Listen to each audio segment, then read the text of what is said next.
Hey everyone, thanks for watching our video.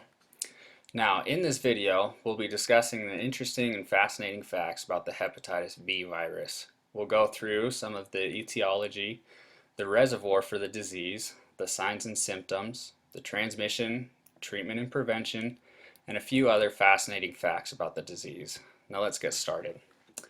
As the name implies, the hepatitis B virus is, well, a virus, a very efficient and specific virus. HBV is the most well-known virus in the Hepatinidae family of viruses. Now all members of this family are enveloped and have a double-stranded DNA.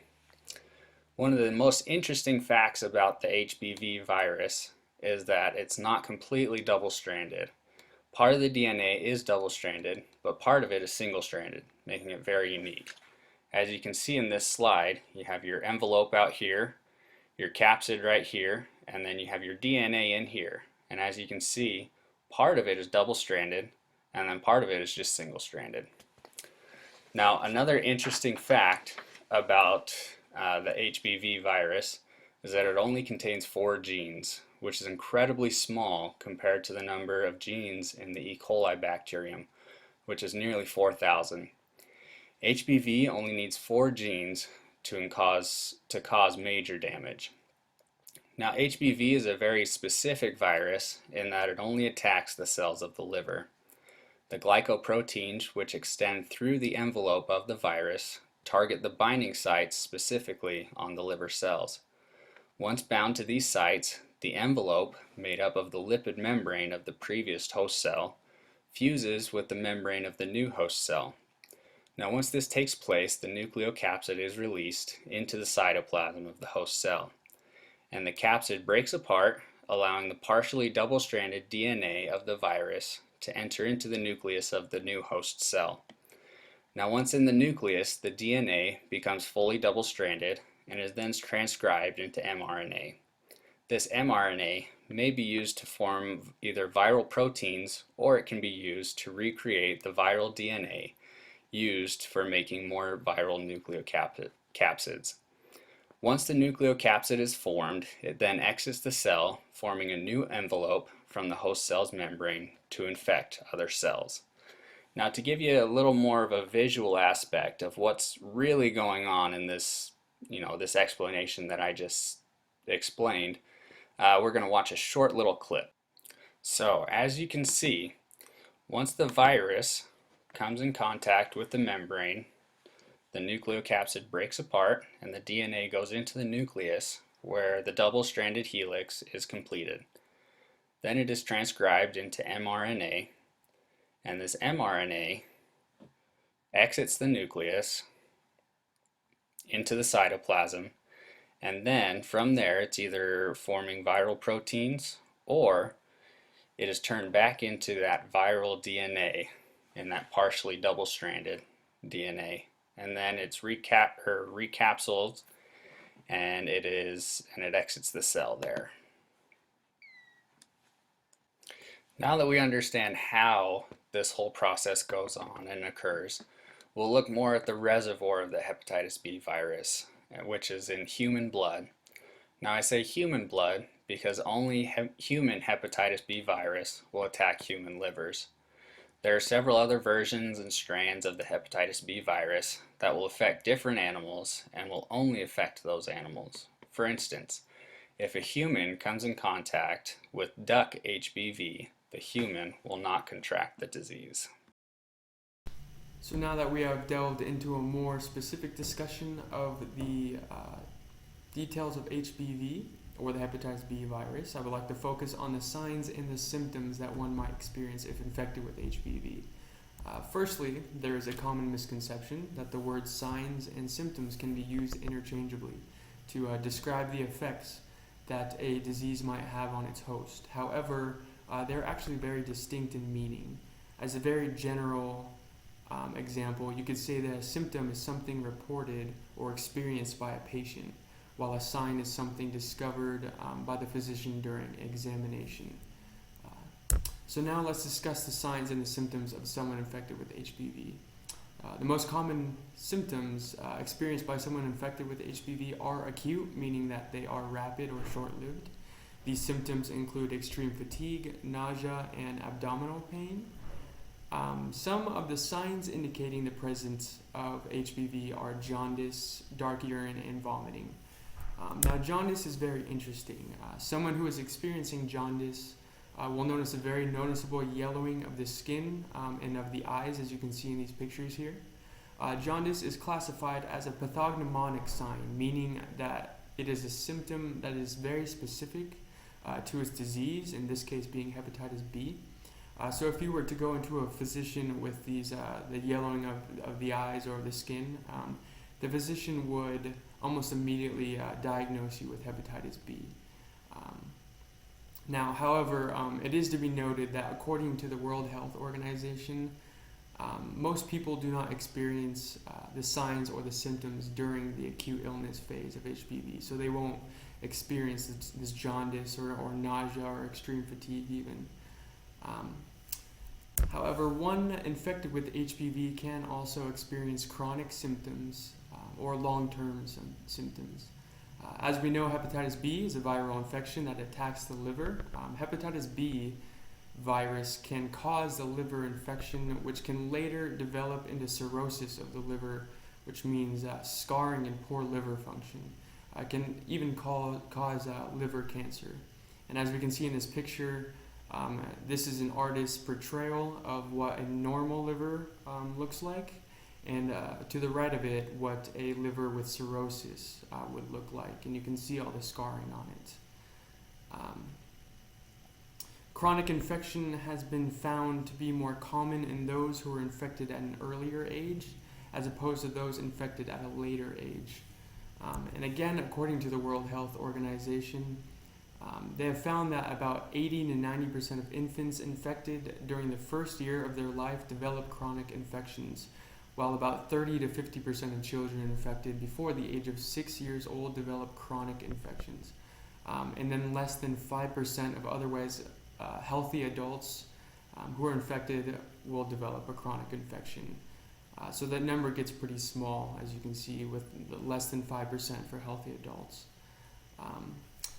Now, for the transmission of HBV, it is transmitted through blood and other bodily fluids. The most common methods of transfer include direct blood-to-blood contact, unprotected sex, unsterile needles, and from a woman to child during childbirth. Hepatitis B cannot be transmitted through coughing, sneezing, hugging, or eating food prepared by someone who is infected with hepatitis B, as opposed to hepatitis A, where all those things can happen. It is also important to note that hepatitis B virus can survive outside the body for about 7 days, and that during this time, this virus can still cause infection if it enters the body, which is why unsterile needles can cause the infection. In high endemic areas, HBV is commonly spread through from the mother to the child at childbirth, and from a person to person in early childhood. While in low endemic areas, HBV is commonly spread through sexual interactions and the use of contaminated needles. Diagnosis of HBV lies solely on the crucial factor of the presence of the hepatitis B surface antigen HBsAg. However, the presence of the hepatitis B E antigen HBeAg indicates that the blood and the body fluids of the infected individual are highly contagious. In this next segment, I will be discussing the different treatments for hepatitis B, as well as ways that it can be prevented and some facts regarding hepatitis B. Treatments for hepatitis B vary due to the severity of HBV contracted. For acute hepatitis, there is no medical treatment. Most healthy adults will recover and develop antibodies to protect the body against future HBV infections. It is recommended that those who have acute HBV get plenty of bed rest, drink plenty of fluids, and eat healthy foods. It is also recommended that your doctor, to ensure that your HBV infection does not become chronic, does regular blood tests. Only 5 to 10% of adults in the U.S. with acute HBV will develop chronic HBV, meaning that the infection has lasted more than 6 months. Treatments for chronic HBV include antiviral medications, oral and injectable, as well as home treatments that involve rest, high fluid intake, and a healthy diet. In regards to oral medications, they should be taken every day at or around the same time. If a dose is missed or if doses are stopped prematurely, serious complications may occur.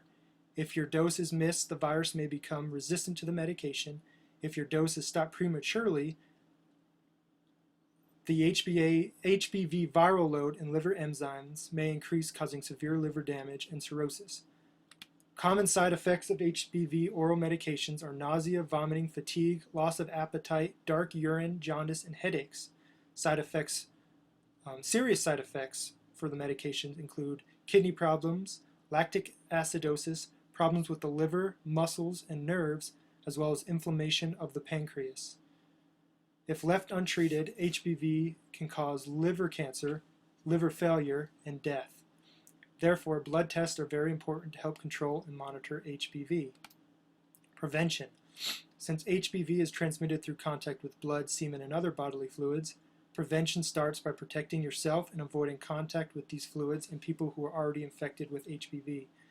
If it is impossible to avoid someone who is infected, maybe they live in the same household, there are many things that you can do to help protect yourself. If sex is involved, always use protection and get tested regularly, definitely if there are multiple partners. Never share drug needles, as well as razors, toothbrushes, and hairbrushes. Those that work in healthcare should take special precaution when dealing with bodily fluid samples. They should always wear gloves, eye protection, and masks. Special precaution should be made when traveling to countries where HBV is common. Such countries are Central and Southeast Asia, Africa, and Eastern Europe. In 1982, a vaccine was developed for HBV, and it is recommended for everyone, especially infants and those that travel frequently. The vaccination process consists of 3 to 4 shots over a 6-month period. The HBV vaccine is proven to be extremely effective. Greater than 90% of infants, children, and adults who have been vaccinated have been protected from being infected by HBV. I'm now going to show a video that shows how vaccinations work in the body in stimulating an immune response. If your body becomes infected by a pathogen, the white blood cells circulating in the blood go through a trial and error period to determine the best way to kill the organisms. During this period, the body is sick with symptoms of the illness. When the white blood cells determine how to destroy it, they create memory cells to handle future attacks of that same pathogen. Vaccination is a way to trigger the body's immune response without becoming sick. The vaccine contains weak or dead organisms that usually do not cause illness. The body is able to destroy the pathogen in the vaccine and produce memory cells. When the body develops immunity to a specific pathogen, immunization has occurred. If the body is ever exposed to the same pathogen in the future, the memory cells react quickly without a trial and error period. This allows the body to destroy the pathogen efficiently before it can cause illness.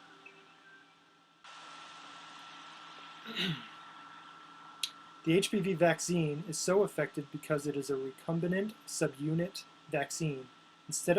What this means is instead of the entire microbe, subunit vaccines include only the antigens that best stimulate the immune system. In some cases, these vaccines use epitopes, the very specific parts of the antigen that antibodies or T cells recognize and bind to. Because the subunit vaccines contain only the essential antigens and not all of the other molecules that make up the microbe, the chances of adverse reactions to the vaccine are low. Scientists developed the vaccine by inserting hepatitis B genes that code for important antigens into common baker's yeast. The yeast then produced the antigens, with which the scientists collected and purified for the use of the vaccine. Some facts regarding hepatitis B. Hepatitis B is the most common serious liver infection in the world.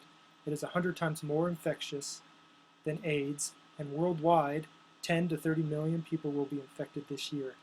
400 million are already infected, and there will be 100 million deaths this year caused by hepatitis B. In the U.S., 100,000 will become infected this year. 1.25 million are already infected, and there will be around 5,000 to 6,000 deaths this year because of the HBV virus. Luckily, these numbers have gone down, and hopefully will continue to decrease. There has been a decrease of 82% of chronic cases of hepatitis B since 1990 because of the vaccination of newborns and children.